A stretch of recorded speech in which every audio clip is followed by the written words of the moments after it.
3, 2. Welcome back. It's your favorite dynamic duo. And it doesn't help when you have celebrities like Khloe Kardashian, who has an entire part of her app called Khloe CD, and it's about like organizing her cookies in a certain way. I mean, really? That's ridiculous. No, I'm dead serious. It's a whole part of her app, and so it doesn't help when people just get such the wrong idea of our true debilitating disorders. Yes. And I think that I'm to the point of anger almost of like how people underestimate what OCD is or what bipolar disorder is. Like, we all have a stigma. I mean, I have a stigma of the disorders that I don't have, but now that I know how it feels for someone to say, I think I have OCD too, I can't leave my room until and I'm like, okay. Yeah. You know, and that makes me infuriated now, and it makes me want to learn more about people like you, and I want to know about bipolar, and I want to be sensitive to that.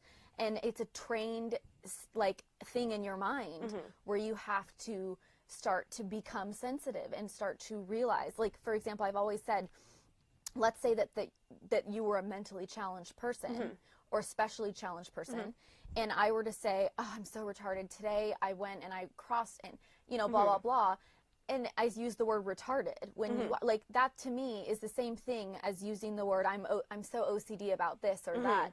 It's not a casual terminology, and neither is bipolar disorder. No, I agree, and I think that there's certain things that are normal among people. For example, everyone has anxiety. I believe that there are certain times when everyone does feel a certain level of anxiety completely, and people do feel bouts of depression or bouts of extreme sadness, but I think there are also a lot of times when people feel they're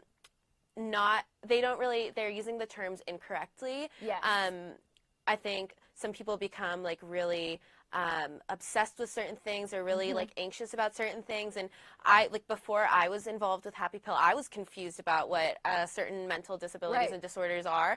And even talking with you, I realized that there are a lot of things with OCD that I had no idea existed. And I think that's what's important about the fact that we're kind of creating this discussion and creating change, which people understand then what really comes into these mental illnesses. I think there are a lot of like social media platforms or websites that post a lot of like memes and funny things about mental illnesses, and I think some of them are really accurate. There are certain things like when friends text and say like, oh, do you want to go out tonight? And you're like, well, no, actually, I feel like really depressed and anxious and I don't want to go out. And there's certain things that are people, which is true. And I think that some of them are very accurate, and some people think that they connect to them on a level, which they do, but not in a clinical level that I think a lot of people do deal with.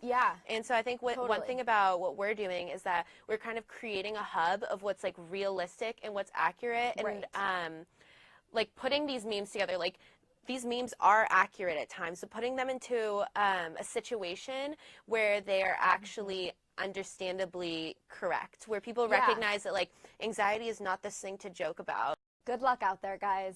Bye.